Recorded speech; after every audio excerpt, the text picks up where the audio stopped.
Hello guys, नमस्कार। कैसे हो आप सभी? उम्मीद करता हूँ सब अच्छे होंगे, मस्त होंगे, बेहतरीन होंगे, लाजवाब होंगे। चलिए गाइस, आज से अपन एक नई सीरीज शुरू करने जा रहे हैं जिसमें आपको राजस्थान की एलडीसी सीईटी के लिए राजस्थान के भूगोल और सामान्य ज्ञान की एक बहुत ही बेहतरीन कंटेंट और क्लासेस मिलेगी और रेगुलर क्लासेस मिलेगी जो एक दिन हर दिन हर नई क्लासेस मिलेगी और हर एक टॉपिक कवर होने वाला है। ठीक है, अगर कोई न्यू स्टूडेंट तो उसके लिए भी बहुत ही बेहतरीन क्लास होने वाली है। तो चलिए दोस्तों, शुरू करते हैं आज का अपना सेशन। एक बार लाइक और शेयर जरूर करेंगे। सबसे पहले आपको बता दूं कि इस क्लास में हम क्या क्या पढ़ने वाले हैं। इस क्लास में हम राजस्थान का नामकरण कैसे हुआ, ऐतिहासिक परिचय पढ़ेंगे। उसके बाद राजस्थान की भौगोलिक स्थिति पढ़ेंगे। उसके बाद विश्व के संदर्भ में, भारत के संदर्भ में और एशिया के संदर्भ में पढ़ेंगे। उसके बाद राजस्थान का अक्षांशीय एवं देशांतरी विस्तार पढ़ेंगे। उसके बाद राज्य की आकृति एवं क्षेत्रफल के बारे में अध्ययन करेंगे। उसके बाद राज्य की सीमाओं के बारे में, उसके बाद कुछ विशेष तथ्य जो हमारी रह गई हैं उसका अध्ययन किया जाएगा। ठीक है, उसके बाद अगर बात करें अगले स्लाइड की तो आप सभी का एक बार लाइक और शेयर जरूर करेंगे और उसके बाद अपने नेक्स्ट सेशन को स्टार्ट करते हैं जिसमें आपको राजस्थान का भूगोल की सामान्य परिचय, जैसे राजस्थान की स्थिति होगी, विस्तार, भौगोलिक स्थिति, विस्तार है, राज्य की आकृति, इसके बारे में सुपरफास्ट रिवीजन की क्लास रहेगी। चलिए अपना सेशन शुरू करते हैं। सबसे पहला है कि राजस्थान का नामकरण। राजस्थान का नामकरण है, इसके बारे में बात करते हैं। तो राजस्थान का नामकरण की ऐतिहासिक यात्रा। राजस्थान में सबसे पहले नामकरण हुआ था ब्रह्मवत। राजस्थान में ऋग्वेद में राजस्थान की इस भूभाग को ब्रह्मवत कहा गया था। रामायण में इस भूभाग को मरुकांता कहा था वाल्मीकि जी ने। उसके बाद अगर लिखित प्रमाण की बात करें तो उसके बाद मिलता है वसंतगढ़ शिलालेख के अंदर मिलता है, जो 625 ईस्वी सिरोही में मिलता है। राजस्थान आदित्य शब्द इसके लिए यूज किया गया था, जो राजा श्री वर्मल के समय लिखा गया था। उसके बाद 1800 ईस्वी में जॉर्ज थॉमस के द्वारा राजपुताना शब्द का प्रयोग किया गया मौखिक रूप से इस आज की राजस्थान की धरती के लिए। ठीक है, उसके बाद 1829 ईस्वी में कर्नल जेम्स टोड के द्वारा राजस्थान, रजवाड़ा या राजस्थान शब्द का उपयोग किया गया था इस भूभाग के लिए। उसके बाद अगर बात करें आगे तो राजस्थान शब्द का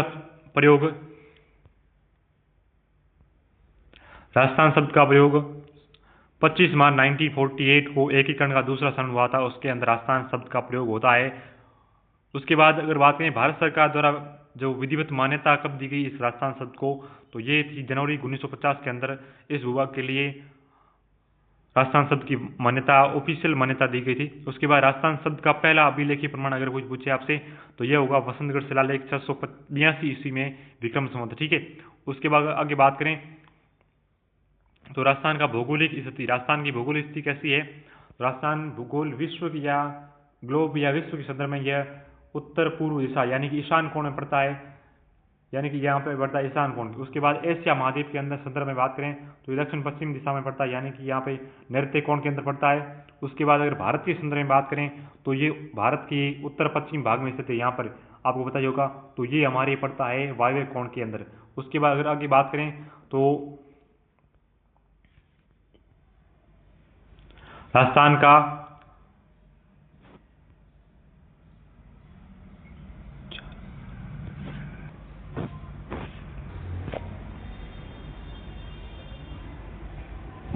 उसके बाद अगर आगे बात करें राजस्थान की अक्षांशीय एवं देशांतरी विस्तार की, तो अक्षांशीय विस्तार और देशांतरी विस्तार राजस्थान का, तो ये अक्षांशीय विस्तार राजस्थान का अक्षांशीय विस्तार 23 डिग्री 3 मिनट है।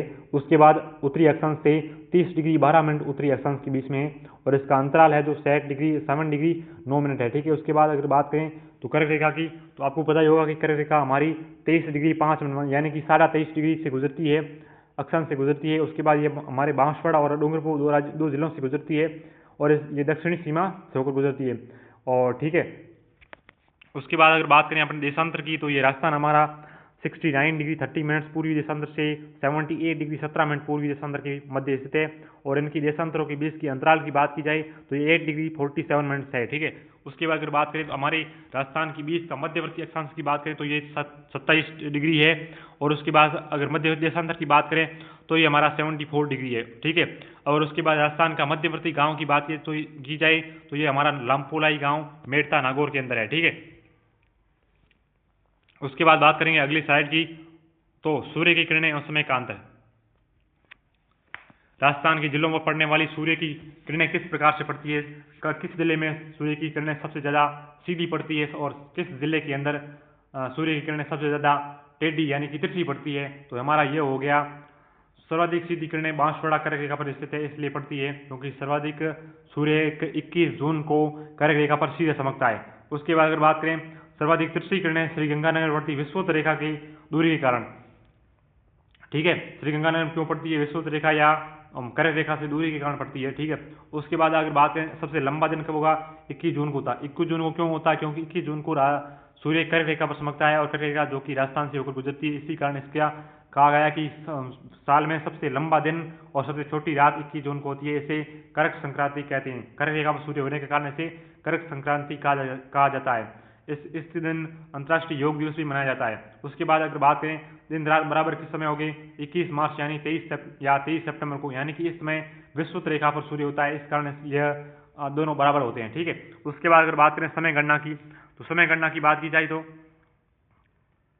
आपको पता ही होगा कि समय की गणना देशांतर को ध्यान में रखते हुए की जाती है और हमारी राजस्थान का देशांतरी विस्तार का डिफरेंस है 8 डिग्री 47 मिनट। ठीक है, तो 8 डिग्री 47 मिनट है, तो पृथ्वी को एक देशांतर को पार करने में लगा समय 4 मिनट का समय लगता है। ठीक है, और राजस्थान का देशांतरी अंतराल कितना है, 8 डिग्री 47 मिनट से, तो इनका 8 डिग्री 47 मिनट का 4 से मल्टीप्लाई कर देंगे तो ये 35 मिनट 8 सेकंड अंदर आएंगे। ठीक है, उसके बाद अगर बात करें आगे, तो राजस्थान में सबसे पहले सूर्योदय होता है धौलपुर के अंदर, और सबसे बाद में भी अस्त होता है, नहीं सॉरी, सबसे पहले सूर्य उदय होता है और सबसे पहले सूर्य अस्त धौलपुर में होता है, और राजस्थान में सबसे बाद में सूर्य अस्त जैसलमेर में होता है, तथा सबसे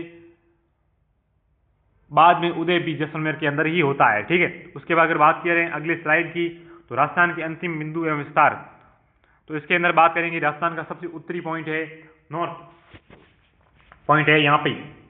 अगर यहाँ पे बात की जाए तो ये हमारा कोणा गांव है, 30 डिग्री 12 मिनट पर स्थित है। ठीक है, उसके बाद अगर बात करें दक्षिणतम पॉइंट की, तो हमारा दक्षिण में पॉइंट है बोरकुंड गांव, बांसवाड़ा कुशलगढ़ तहसील के अंदर 23 डिग्री 3 मिनट में है। ठीक है, नॉर्थ लेटीट्यूड यानी कि उत्तरी अक्षांश के अंदर। उसके बाद अगर बात की जाए तो हमारा ये पश्चिम में राजस्थान का पॉइंट हो गया कटरा गांव सम जैसलमेर में, जो कि यहाँ पड़ता है। और उसके बाद अगर इसकी जो देशांतरी विस्तार की बात करें या देशांतरी पॉइंट की बात की जाए तो ये 69 डिग्री 30 मिनट पूर्वी देशांतर के अंदर है। ठीक है, उसके बाद अगर हमारे पूर्वी देशांतर की सबसे पॉइंट की बात की जाए, जो हमारे राजस्थान के पूर्व के पॉइंट की बात की जाए तो ये हमारा सिलान गांव या सिलोन गांव राजगढ़ तहसील धौलपुर के अंदर है, जो हमारा 78 डिग्री 17 मिनट पूर्वी देशांतर के अंदर स्थित है। ठीक है, उसके बाद अगर बात की जाए लंबाई चौड़ाई के मध्य अंतर कितना है, 43 डिग्री। तो इसकी बात करें अगर नॉर्थ और बीच के बीच साउथ के बीच की डिफरेंस कितना है, तो 826 किलोमीटर है, और ईस्ट और वेस्ट के बीच डिफरेंस कितना है, 869 किलोमीटर है। ठीक है, उसके बाद अगर बात करें इनके बीच की डिफरेंस की तो ये 43 डिग्री है। ठीक है, उसके बाद बात करें अगली स्लाइड की, तो ये है हमारा क्षेत्रफल एवं आकृति के अनुसार। तो राजस्थान की आकृति कैसी है, राजस्थान की आकृति विषम कोणीय शतभुजाकार है या पतंगाकार है। ठीक है, यह सर्वप्रथम किसने कहा था, यह सर्वप्रथम हमारे टी.एच. हैंडले श्रीमान के द्वारा कहा गया था। ठीक है, उसके बाद अगर बात करें राजस्थान के कुल क्षेत्रफल की, राजस्थान का कुल क्षेत्रफल 3,42,239 वर्ग किलोमीटर है। जो सर्वाधिक क्षेत्रफल वाला जिले की बात करें तो हमारा ये जैसलमेर हो गया, 38,401 किलोमीटर है। ठीक है, उसके बाद अगर बात की जाए, ये सामान्य पॉइंट्स है जिसको आपको ध्यान में रखना चाहिए। एक वर्ग मील के अंदर 2.958 वर्ग किलोमीटर होते हैं। उसके बाद कुल क्षेत्रफल वर्ग मील में जो राजस्थान का है 1,32,139 है। ठीक है, जैसलमेर का क्षेत्रफल वर्ग मील में कितना है, तो ये 14,826 है। ये आपको वो याद रखने की आवश्यकता नहीं है। ठीक है, उसके बाद अगर बात की जाए अगले स्लाइड की, तो राजस्थान की सीमाएं एक दृष्टि के अंदर कितनी है। राजस्थान की सीमा आपको पता ही होगा कि जलीय लगती है, स्थलीय सीमा लगती नहीं। राजस्थान की आपको पता ही होगा कि स्थलीय सीमा लगती है, जलीय सीमा लगती नहीं है। तो स्थलीय सीमा हमारी कुल सीमा है, जैसे कि यहाँ से लेकर पूरे राजस्थान की कुल सीमा है पूरी, यहाँ से लेकर यहाँ तक पूरी इसकी सीमा हो गई अपने 5,920 किलोमीटर। ठीक है, 5,920 किलोमीटर है। और ये हमारी जो अंतर्राष्ट्रीय सीमा पड़ती है, ये पड़ती है 1,070 किलोमीटर, जो पाकिस्तान के साथ रेड क्लिफ रेखा के साथ सीमा बनाती है। उसके बाद अंतर्राज्यीय सीमा की बात की जाए तो ये हमारी 4,850 किलोमीटर पड़ती है। 5 भारतीय राज्यों के साथ ये सीमा बनाता है हमारा राजस्थान। ठीक है, उसके बाद राजस्थान की कोई समुद्र या तटीय सीमा नहीं है, ये आपको मैंने बात बता चुका हूँ, ठीक है। उसके बाद अगर अगली बात की जाए तो ये अंतर्राष्ट्रीय सीमा रेड क्लिफ रेखा की आपको डायग्राम के द्वारा समझाया गया है, और ये हमारी हिंदुमल कोट से रवाना होती है, यानी कि शुरू होती है हिंदुमल कोट श्रीगंगानगर से, और ये पाकासर बाड़मेर जाके समाप्त होगी अंतर्राष्ट्रीय सीमा यानी कि रेड क्लिफ रेखा, ठीक है। इसका निर्धारण 1947 में अगस्त में किया गया था, और इसकी कुल लंबाई है 1070 किलोमीटर है, ठीक है।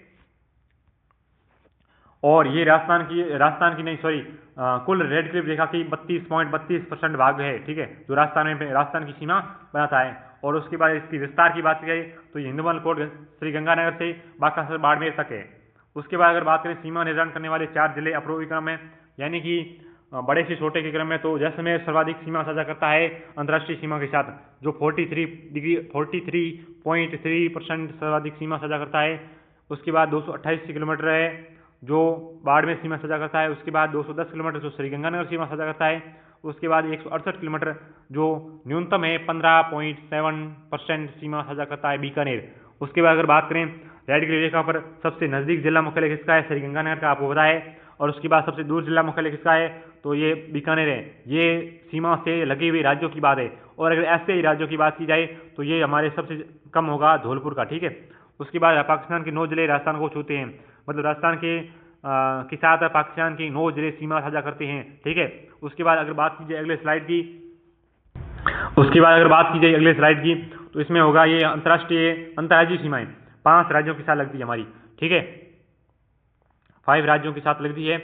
मध्य प्रदेश के साथ लगेगी 1600 किलोमीटर, यानी कि सर्वाधिक मध्य प्रदेश के साथ लगेगी यहां से लेकर यहां तक, ठीक है। उसके बाद अगर बात की जाए तो हरियाणा के साथ लगती है हमारी 1262 किलोमीटर, ठीक है। 8 जिलों के साथ सीमा लगती है यहां से लेकर यहां तक, सॉरी यहां से लेकर यहां तक लगती है, ठीक है। उसके बाद अगर बात करें गुजरात की तो ये 1022 किलोमीटर लगती है, जो कि हमारी यहां से लेकर यहां तक लगती है, ठीक है।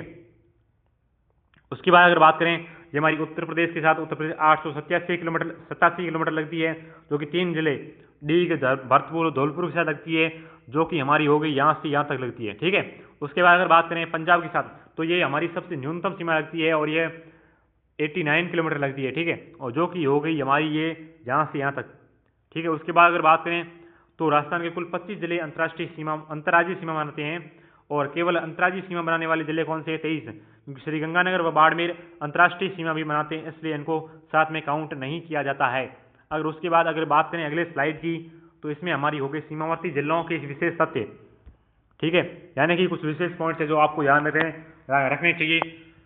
वो है 2 राज्यों के साथ सीमा बनाने वाले 4 जिले हैं। 2 राज्यों के साथ कौन कौन से, हनुमानगढ़ पंजाब और हरियाणा के साथ सीमा बनाता है, डीग हरियाणा और यूपी के साथ सीमा बनाता है, धौलपुर यूपी और एमपी के साथ सीमा बनाता है, बांसवाड़ा मध्य प्रदेश और गुजरात के साथ सीमा बनाता है। यानी कि ये जो 4 जिले ये हमारे 2 स्टेट के साथ सीमा बनाते हैं, ठीक। उसके बाद अगर बात की जाए अंतर्राज्यीय और अंतर्राष्ट्रीय सीमा दोनों की तो ये श्रीगंगानगर है, ये बाड़मेर है, ठीक है। पाकिस्तान और पंजाब के साथ सीमा बनाता है श्रीगंगानगर, और बाड़मेर और गुजरात के साथ सीमा बनाता है पाकिस्तान और गुजरात के साथ सीमा बनाता है बाड़मेर, ठीक है। उसके बाद अगर बात की जाए परीक्षा में बार बार पूछे गए तथ्य, यानी कि ये कुछ इंपॉर्टेंट पॉइंट है जो आपको ध्यान में रखने चाहिए, जो एग्जाम में सीधे पूछे जाते हैं, ठीक है।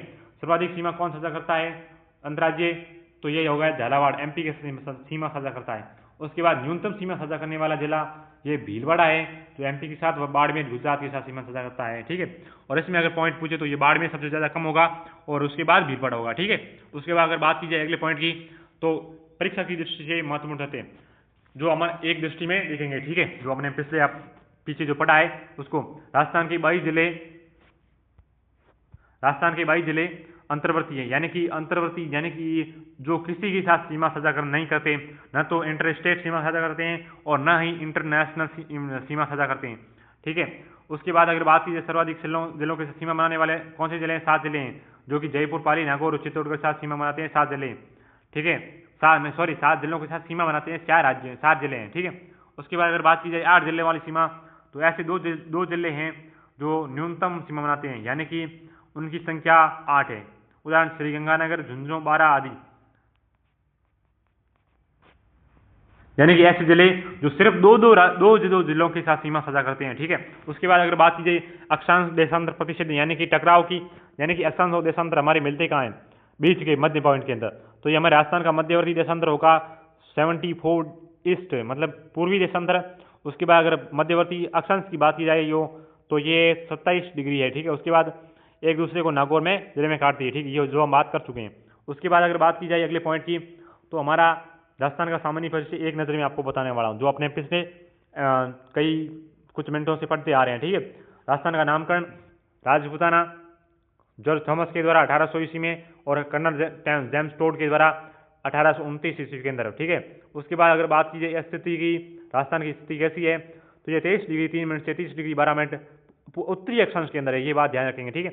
उसके बाद अगर बात करें देशांतर की, तो ये देशांतर हो गया 69 डिग्री 30 मिनट से 78 डिग्री 17 मिनट की मध्य, ठीक है, पूर्वी देशांतर के अंदर है, ठीक है, ये बात ध्यान रखेंगे आप। यह और यह हमारा मध्य पॉइंट कौन सा है, नागौर का लामपुलाई गांव है, ठीक है।